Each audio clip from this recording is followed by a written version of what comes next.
Hey everybody, John here from All Miniatures Great and Small, and today we have another unit overview. This time it's almost like a 2-for-1. We're going to be looking at the Sherman Armoured troop from the D-Day British book. So the Armoured troop is kind of unique in that it has two different types of tanks in it, and they're both Shermans. A regular Sherman and then a Sherman Firefly. So when you purchase these, and we'll talk a little bit more about the formations later, but when you purchase these, you can purchase either a platoon of 2 Shermans and a Firefly, or 3 Shermans and a Firefly. So you only ever have an option of 1 Firefly, and it's not even an option, it's just part of the platoon. The only option is really whether you have an extra Sherman or not. If you can afford it, I always recommend an extra Sherman, an extra body in the unit. That way it's one more step before your unit is broken. All right, so the Sherman Armoured troop. Let's talk a little bit about the Firefly first, because the Firefly is really the star of the show in this case. So the Firefly is in a lot of ways just a standard Sherman, but it's got a big honking long barrel for that 17-pound gun it's carrying. So, but first let's talk about some of the other stats. The Firefly is careful, so it's hit on a 4+, so it's almost like it's a veteran. It has a front armor of 6, a side armor of 4, and a top armor of 1, so just like a standard Sherman, not one of the up-armored Shermans like an American Sherman 76 or Sherman 105 that has a front armor 7. These guys are still rocking the front armor 6, 4, and 1. The motivation of this guy is confident 4+. So, but he does have protected ammo, and will remount his tank on a 3+ on a roll of a d6. His skill is trained, so he's only doing skill-based tests on a 4+. Speed-wise, it's exactly what you get out of a Sherman, so we're slower than, say, a competing Cromwell, but you have a tactical speed of 10, which is typical for a medium tank, terrain dash of 12, cross-country dash of 18, road dash of 20, and a cross-check of 3+. So pretty much exactly what you'd expect from a Sherman chassis, British or American. All right, so now here's the interesting part, is the gun. The Firefly has a 17-pounder, which has a range of 36 inches, halted rate of fire of 2, moving rate of fire of 1, anti-tank 14. Yep, you heard that right, anti-tank 14. 3+ firepower, and the no HE special rule. Now that no HE special rule just means that the gun is not as effective firing against infantry and gun teams. Rounding out the weapons, the Firefly has 3 machine guns, 16-inch range, pretty standard 30 caliber type weapons, halted and moving rate of fire of 3, anti-tank of 2, firepower of 6. So they're not very powerful, and only 3 shots, only 3 dice, whether you're moving or not. So you know, it gives you some defense against infantry, but importantly though, it doesn't have the self-defense AA rule. So these guys are not protected against German air, like we see that a lot, but keep that in mind. Unlike American tanks, which do have some inbuilt anti-aircraft, this guy does not. So that is the Firefly in the Sherman troop. So let's next talk about the regular Sherman. The regular Sherman here, the Sherman of the Armored troop, is basically the same exact tank as the Firefly, except for 2 things. So it's hit on a 4, it's front armor 6, side armor 4, top armor 1. Confident is 4+, but it does not have the protected ammo, so it doesn't remount on a 3+ like the firepower, or like the Firefly. There we go. It's only going to do it on its motivation of a 4+. So a little bit worse getting back in the tank if they're bailed out. Then skill is 4+, all the movements the same. The weapons are a little bit different. Obviously, you've got this little dinky 75mm gun instead of that. That's AT-10. Moving rate of fire of 2, halted rate of fire of 1, anti-tank 10, 3+ firepower, and smoke. So exactly what you'd get on an American Sherman and a Cromwell. So it's that nice 75mm gun, good against infantry, good against gun teams with that 3-up firepower. There's no HE rule for that gun, so it's pretty good. Machine gun wise, it has 1 extra die of machine guns, so it has 4 machine gun shots moving or staying still instead of the 3 that the Firefly has. Otherwise, functionally the same exact tank, movement wise, and everything else. So altogether, if you're taking a full strength platoon, which I would recommend, you'd have 4 tanks total. 3 of them have 4 machine guns for 12 dice, plus the 3 from the Firefly, so that would be 15 dice of machine gun fire, which in theory should be enough to stop an assault of veteran infantry in assaulting you in cover. You know, if you needed 5 pluses, 15 dice should just about land you on average for repelling up 5 hits and you know, pushing back the assault on average. So that's a basic overview of the units themselves.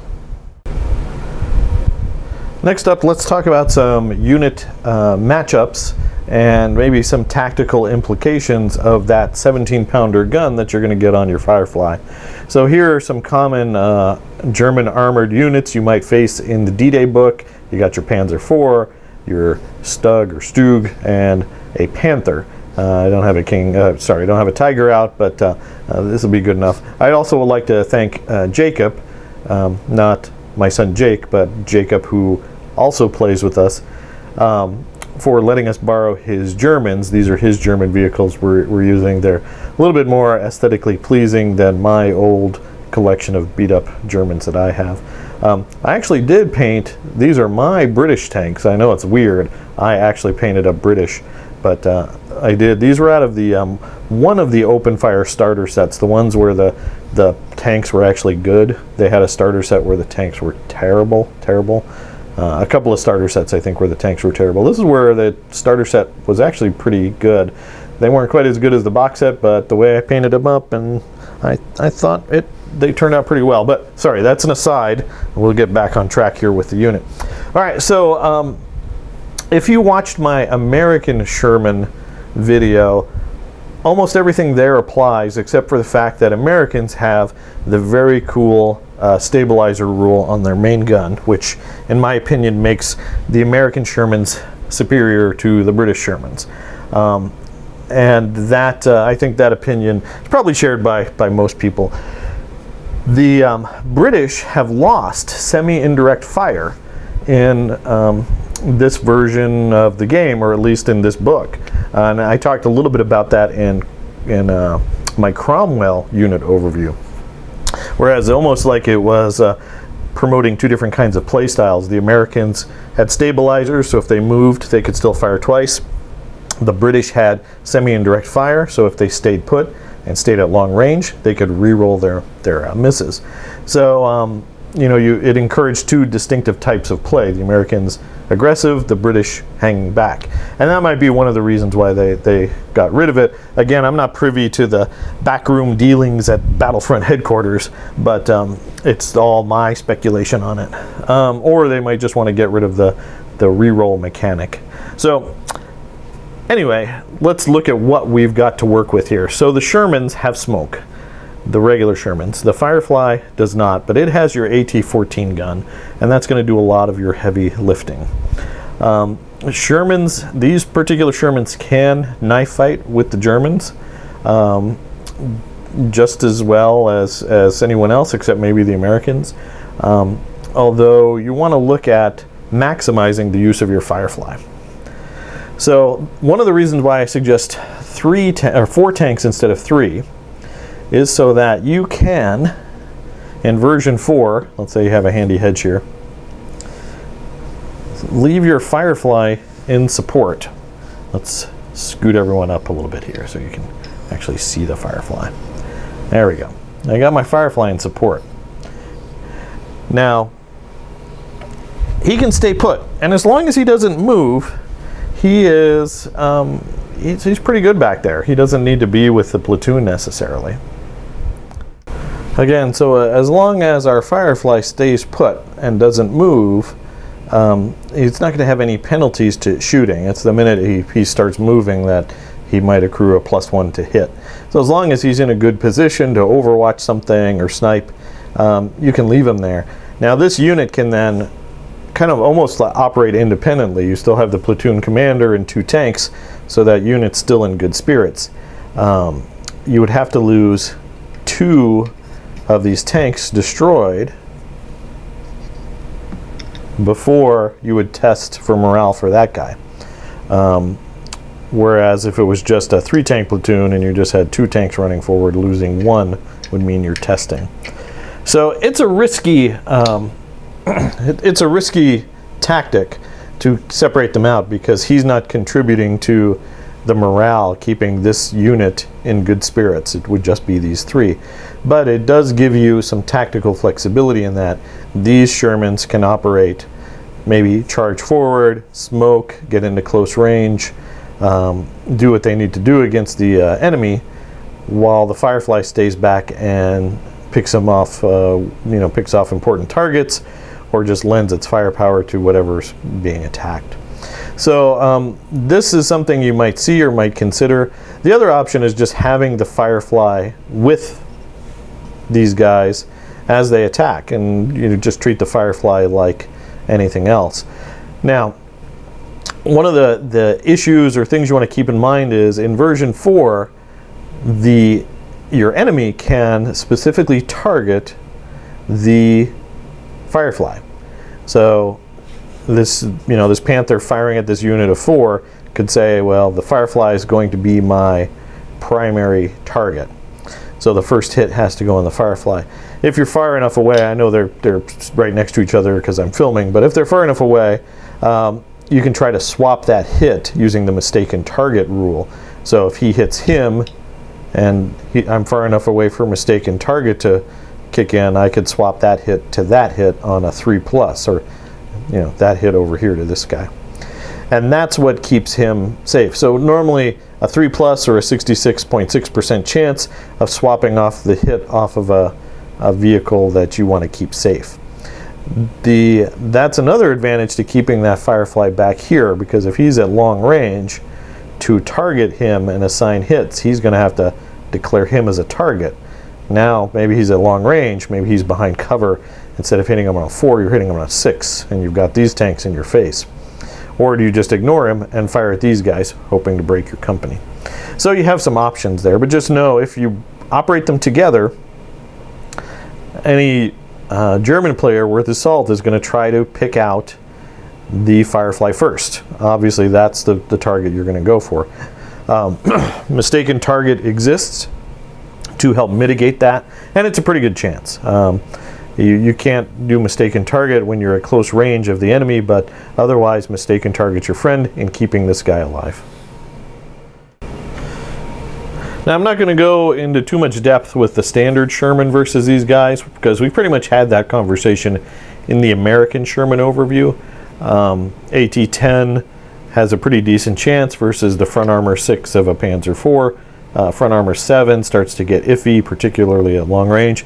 And front armor 9 for the Panther here just bounces it at long range, and you can only bail them out even at short range. So you want to get to the sides with that AT-10. So the regular Shermans and that 75mm gun, you're going to want to use them differently depending on what type of opponent you're firing. The Firefly has AT-14. So what does that mean? Well, AT-14 will punch right through the front armor 6, even if at long range it goes up to 7. The highest he can roll would be front armor 13, so that's always going to penetrate without an armor save. Front armor 7 goes to 8 at long range, so theoretically if he rolls a 6, he equals your 14 and could conceivably bounce it or get bailed out. So there is a chance this guy can escape unharmed, not a very good chance, at long range. At short range, he's going to be penetrated with no other outcome. Now this guy is interesting. So we're fighting the Panther. Both AT-14 guns now. Panther's front armor 9, so at 10, it goes to 10 at long range. So that means on the Panther's armor roll of a 1, 2, or 3, he's going to fail that armor roll. So that's a 50% chance of failing his armor. And that same odd, everything I'm talking about him would apply to a Tiger equally because they have the same front armor. A 4, rolling a 4 on his armor die would result in a potential bail. So a bail on a 3+, 1 or 2 it bounces. And a 5 or 6 is completely safe, it bounces the shot entirely. So even at long range, a Firefly has a 50-50 chance of getting a penetrating shot on a Panther, which is pretty darn good. Panthers are pretty expensive, sometimes in over at 10 points. So anytime you can kill one, that can be a big game changer. So you can see why the Germans want to target this guy. Once this guy's dead,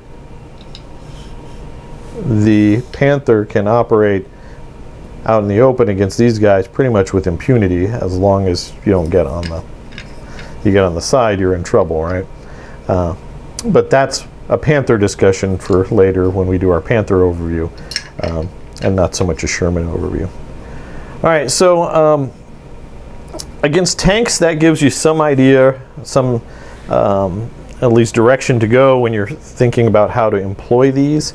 The nice thing about these guys are that you know, it does give the British some AT-14 that's maneuverable, that you can maneuver around the board, and a higher AT in a tank than anything the Americans can take. The highest they can get is AT-12 in their Sherman 76s and M10 tank destroyers. So that AT-14 is pretty cool. Just round out the discussion against other targets. As we mentioned before, against infantry, you do have 15 machine gun shots with this unit. So that is pretty good in repelling assaults, attacking infantry. You're really not going to dig out infantry that has bulletproof cover because those machine guns all only have a 6-up firepower test. So for every 1 out of 6 hits, you're going to successfully get that firepower test. Not very good odds against infantry, but repelling assaults, things like that, you're good with that machine gun. Not as much as an American player can throw out, but still a lot of machine guns. Against artillery, you have your normal Shermans. So against dug-in guns, gun teams, packs, the Sherman 75mm guns are pretty effective with their 3-up firepower. There's no negative to firing at them, whereas the Firefly has the no HE rule, so he's going to struggle against things like that. Dug-in 88s and the like, you're going to want to do that. Those guys also have smoke, so they can direct fire smoke, which is not a bad idea. You could, and I've seen it done before, if you're facing a unit of 3, well, maybe this unit, I'm going to fire smoke from my 3 Shermans and smoke 2 out of 3 of these guys. And then my Firefly is going to fire at the one guy that I can see that's left, and the only one that can see me. Okay, so that is the discussion, some of the tactical discussions for the Sherman troop out of the British book. Now, how can you field these guys? Well, you can take these as a platoon to any other British formation if you want. You can just add them to another formation, another company, as a support option, which is pretty good if you're taking British paratroopers. Having a platoon of Shermans or a platoon of Cromwells can always be a good idea. The other way you can take them as part of their own formation. So in the book you can take a Sherman Armoured Squadron. So that's kind of cool in that it can let you take up to, in addition to an HQ, up to 4 Sherman Armored troops. So you could have up to 4 of these platoons. So that's 16 of these. Plus the HQ is kind of interesting in that you can take 4 regular Shermans in an HQ. So now we're up to 20 Shermans, and 4 of those would be Fireflies in a Sherman armored squadron. In addition, one of those platoons of armored Sherman armored troop could be swapped out with the Stuart Recce Patrol, and then you can also round it out with another Recce Patrol and a Crusader AA troop. So that AA that was non-existent on these guys, you could counteract that by taking some Crusader AA tanks as a platoon. I always recommend that you try to flesh out your core formation, because that keeps you in the game longer. If you just have platoons of tanks, and those are the things you're using on the offense, they're the things your opponent's trying to destroy first. The minute you only have one unit in good spirits, that formation is going to break, and it's good night. If you have something like a Crusader AA squadron, that's part of the core formation, hiding in the back. Stuarts are really good because they can go hide. They can still pop out because they're fast and contribute. By having those extra units in your core formation just means your formation stays on the table longer, and that is that is kind of one of the basic rules of Flames of War. So I guess the other discussion is, why would I take these over Cromwells? Well, good question. The Cromwells are an interesting tank, and we looked at them in their own unit overview, and if you want to learn more about those, go ahead and check it out. I touch on this subject as well. The Cromwell's a faster tank than the Sherman, but pretty much has a lot of the same stats, the same armor, the same gun. So technically they're very similar in how they're going to be employed. The Cromwell's a little bit faster than a Sherman, but in this case, when you're lugging around a Firefly, all these guys that you're looking at here have the same speed. So you don't have faster Cromwells and Firefly. But again, that's up to you as far as a preference. I like Shermans, so if I had a choice, I'd probably take Shermans over Cromwells. But that's purely an aesthetic choice. That said, I do like the Cromwell. I think it's a handsome-looking tank. And if you like British homegrown, you don't want to use Lend-Lease tanks, Cromwells are the way to go. Now, you could think Firefly is a Lend-Lease tank, but the British did so much to it that the Americans never did. They rebuilt the turret, they added a giant honking gun. The Americans never did that. So even though, sure, the Sherman's a Lend-Lease tank, I almost consider the Firefly as, a native design by the British, as a testament to their ingenuity that they were able to do that. It's pretty cool. I do like the Firefly. And ultimately, since you can get the Firefly in both a Cromwell platoon or a Sherman platoon, it's up to you, the British player, to make that determination. So there you go, guys. That is a look at the British Sherman armored troop out of the British D-Day book. A really cool unit. If you're a British player and haven't built one of these, I recommend you do. They're pretty cool. They're a useful unit to have in your British arsenal, and I recommend it highly. It's a cool looking tank. The Firefly in particular is just beastly. It looks like it means business, and that AT-14 is so good for allies. You don't see that a lot, so it's awesome when they get it. So there you go, guys. As always, please let us know what you think down in the comments below. Also, check us out on Facebook at All Miniatures Great and Small. In the future, I do plan on starting up a series of basically how to play Flames of War for beginning players, something to go hand in hand with these kind of videos. So you have that to look forward to as well. Let us know down in the comments what you think, what other kind of Flames of War content you'd like down the road. As always, thanks for watching, and keep on wargaming.